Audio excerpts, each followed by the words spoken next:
ఈ గోకమించు తమ్ముడు మర్యాదలలో ఏం లోటుపాట్లు లేవు కదా. మీ మర్యాదలు తగలయ్యర్రా. మ్యాచ్లు ఆడుకుందామని మీ ఊరికి పిలిచి కనీసం 5 రోజులు కూడా ఆడిపియకుండా మ్యాచ్ని 3 రోజులకే కథం చేస్తారా? గెలిస్తే గెలిచినారు గాని మీరు కూడా ఇంత రాన తొండి చేస్తారని నేనైతే బొత్తి గనకలా చూడే రోహిత్ భాయ్. గిది బాగుంది తమ్ముడు, మీరు గెలిచలేక మంగళారమని ఓడిపోయి మళ్ళా మమ్మల్ని తొండి గిండి అంటున్నారు. లేకపోతే ఏందే గజ్జెడేజకు ఇన్నాళ్ళు దీనికోసమైనా రెస్ట్ ఇచ్చినేది. నేను మీ గురించి ఏమో అనుకున్నా చూడే, మీరు కూడా ఈ నడమ తొండి ఆడుతున్నారు. వారిని నేనేం చేసినానని నా మీద ఇంత రానలెత్తున్నావు? ఈ తమ్ముడు నువ్వు ఏం తెలియనోళ్ళక మాయకులక యాక్టింగ్ చెయ్యాకు. నువ్వు బాల్ ట్యాంపరింగ్ చేయలే. వారిని మీ తెలివాటికి ఏడ్చింది. ఓ పక్క వరుస పెట్టి ఓవర్లెత్తున్నా ఏలు నొప్పి దిత్తుంటే కొంచెం జెండు బాంబు రాసుకున్నా గంతేరా బాబు. ఓ రేకమెన్స్ గా గదైతే 100% ట్యాంపరింగ్ అయితే కాదు జుర్రా. అయినా యాది బాల్ ట్యాంపరింగ్ యాది కాదో మీ ఓనికి ఎలాగో తెలిసినంత ఎవ్వరికి తెలియదు జుర్రా కమిన్స్. ఇగో వర్రర్ బై బాల్ ట్యాంపరింగ్ వల్ల కాదు, మ్యాచ్ నీ వల్లనే చూడే సంక నాకిపోయినది.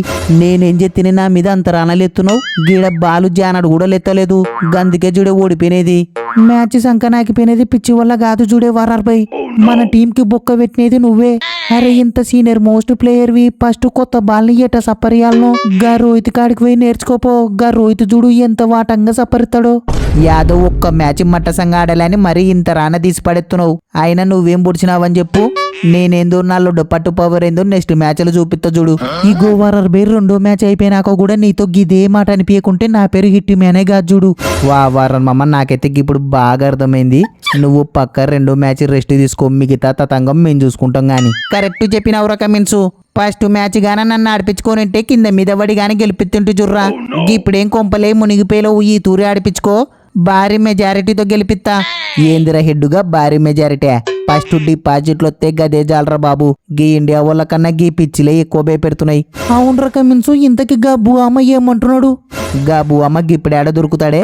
వాళ్ళ హైదరాబాద్ టీము ఫైనల్ గెలిచింది. యానోసట సిట్టింగ్ వేసింటాడు. సాయంత్రం వస్తాడు కదా, గప్పుడు చెప్తా బు అమ్మ సంగతి. ఈ గోకమిన్స్ అన్న మనం ఇంత రాన సంకనాకి పోనీకే గబ్బు అమ్మ టిప్సో లేకుంటే గా రోహిత్ అన్న సెంచరో, గది కూడా కాకుంటే గా జడ్డు అశ్విన్ బౌలింగో కాదు చూడే. మేను పిచ్చి చూడే, పిచ్చి వల్లే మనం సంకనాకి పోయినాం. గీ పిచ్చి ఘాట్ రోడ్లకు ఉంది. వాళ్ళు ఎట్ట బాల్ని తిప్పినా సొట్టలు బిట్టలు వస్తుంది. ఈ గోళ్ళ ఏనన్నా ఆ మాట కామాట చూడే. మన దాంట్లో నేను తప్ప ఎవ్వరు వికెట్లే దిత్తలేరు. నాకు తోడుగా ఇంకొక స్పెషలిస్ట్ స్పిన్నర్ ఉండింటే మ్యాచ్ ని పక్కా గెలిపిస్తుంటే చూడే. నాకెందుకో గీ వికెట్లు తీసి బోరు కొడుతుంది చూడే రోహిత్.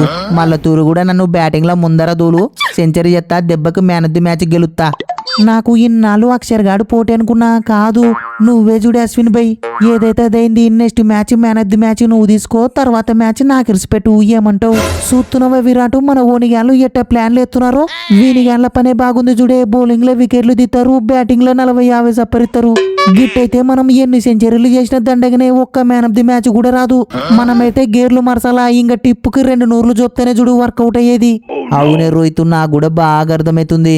నెక్స్ట్ మ్యాచ్ల తలా 2 నూర్లు చూపి ఈ తూరి కూడా మ్యాచ్ ని 3 రోజులకే ఖతం చేద్దాం. ఏమంటావు? ఇగో విరాట్, మీరు మ్యాచ్ ని 3 రోజులకు కాకుంటే 2 రోజులకు మూసేయరు గాని మళ్ళసారి అయితే మ్యాచ్ కి మధ్యలో గిట్ట జెండు బాంబులు రాసుకాకరి. అరే అంపైర్ గారు రాక రీఎంట్రీ ఇస్తే మా జడ్డు బైక్ జరిమానేసి బ్యాట్ చేయాలని చూస్తావా?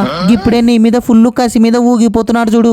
ఇంకా నెక్స్ట్ మ్యాచ్ లో ఫీల్డింగ్ అప్పుడు డైరెక్ట్ త్రోని వికెట్లకు బదులు నీ గుండు కొట్టాలని చూస్తున్నాడు జరభద్రం. అసలే మా ఓని గురి ఆ పొద్దు తప్పిందే లేదు.